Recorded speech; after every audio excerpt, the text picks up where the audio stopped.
Hi, I'm Steve Sellers with Omen Comics and Revelation Comics, and today we're just going to go ahead and talk a little bit about a writing topic that I've been thinking about a little bit more recently, and that is world building. So you kind of notice that with our worlds, we tend to be, I would say, fairly thought out with our worlds, especially something like the Omen verse, which is basically kind of built on a core concept of all mythologies are true. Right? So you have Kingdom City, and you have that location and the way that it's set out. You have all of these different places across the Omenverse, all these different times and places that we that are based on real places. Other parts of the Omen multiverse that are completely out there, including a number of things that we haven't shown yet. Heaven, the sanctuary of the guardians of a lamb, all these sorts of things. So, how do you design a world? How does the world build? Generally, I find that worlds usually kind of start with an idea, and then everything flows out to the consequences of that idea. So, if you look at the idea with the Omen verse that all mythologies are true, then you start to think, okay, obviously, if we're going to go by that assumption, then all of the settings, in those mythologies exist. So you would have like obviously heaven and hell exist. Obviously, you would have like various we're going to bring in the Greek gods, and you're going to bring in like Mount Olympus. You're going to bring in Tartarus. All those sorts of places. Those are kind of the natural side effects of those things. With Kingdom City, we sort of have dealt with as well a little bit of alternate history. We're dealing with a world where the South. I wouldn't say necessarily won, but certainly certainly the North lost. Shall we say they did not succeed in their goals, and that itself has consequences. So some of this is we kind of deal with a little bit subtly, or at least I do, particularly with Bloody Shane, who was more directly involved with that time period and how that affects that character. So you want to think about, okay, well, if you have different, countries that have kind of come out of the Civil War, what do they look like? How would they have grown in the past, 140 some years? Since the war took place. All of these kinds of things is what you want to think out with that. Now, that's not necessarily the only way you can do it.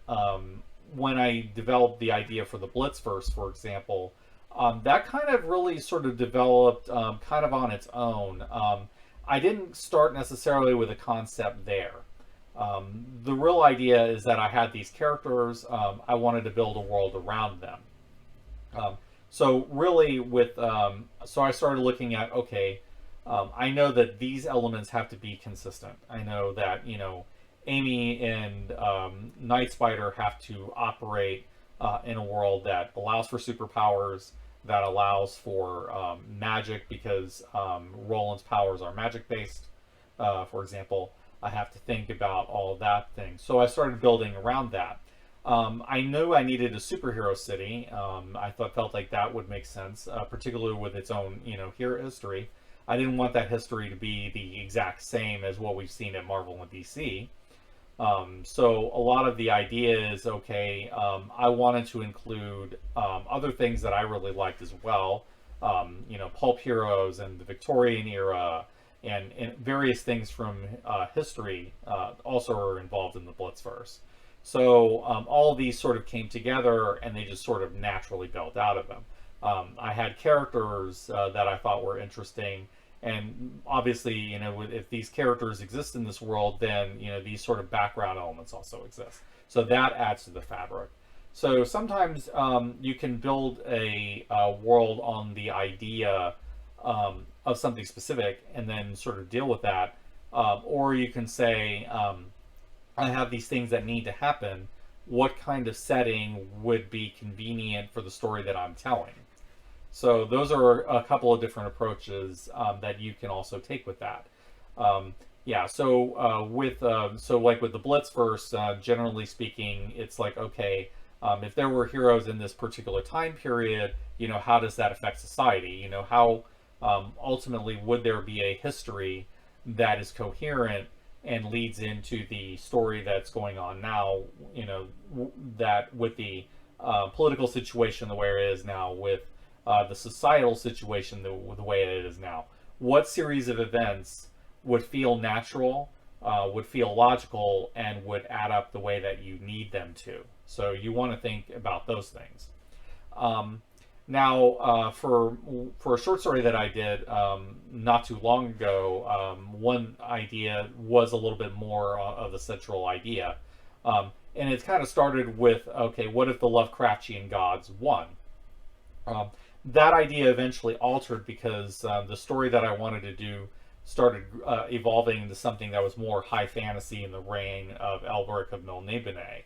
But I wanted to keep a little bit of the Lovecraftian element there, mixed in with ideas from Nier Automata and its predecessor sequel series Drakengard. Some of the odd ideas that came from that.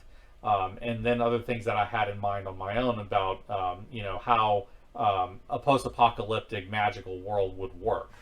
And so, from there, it's just a matter of asking questions. And in fact, world building really is in the process of asking questions and then answering them. So basically you would ask, okay, how does the world, if the world comes to an end, how does it come to an end? Okay. We use this method, and you want to avoid like certain things that are cliched. You want to find, your own answer to it that, ideally hasn't been shown before, or at least hasn't been done often enough. So you can use that. All right, if the world ends in this way, okay, that's fine. How does it affect the laws of the universe? What are the rules of magic? How does it function? How do you cast spells? And on and on and on. You need to be able to answer those things. If you have major historical events, you need to think about how they connect to the situation going on in the story that you're telling now. Why are you introducing this past element if it doesn't have, some relevance to your characters and the hero now? So a lot of times you want to think about, those sorts of events. You want to think about location and geography. How does location and geography, affect the location that you're in and then the setting that you're trying to build? So all of these things come together. So if you're going to say, if you're going to say that your, city is set on a port, you have to think about the effects of trade, and you have to think about, travel and things like this. How does all those things come together? And then beyond that, you want to think about your main location should be a character, or at least seem like one. It is often said that locations are like characters, and if you look at Centennial City, that's really what I kind of tried to build with that. Yes, it is a superhero city, but it is based on a lot of different districts. One thought that I really had driven me in the creation of Centennial was the idea of what if it's basically a megalopolis. A lot of smaller cities that had fused essentially into a larger one because of natural urban expansion. And so all of these places that start off here and here and here all become one city. How does that affect everything? Because you have to think about, okay, what are these smaller cities like? What are their characters? And then how do they relate to each other? What areas get along with, other areas? Is there a territorialism that occurs? How does, trade work? Does the, central city management, influence the relationships between these towns and, how people look at them? Basically, how does the, infrastructure work? How does the political system work? So you really want to be able to think of all of these things in terms of character. What is the character of the location? What are they generally value the most?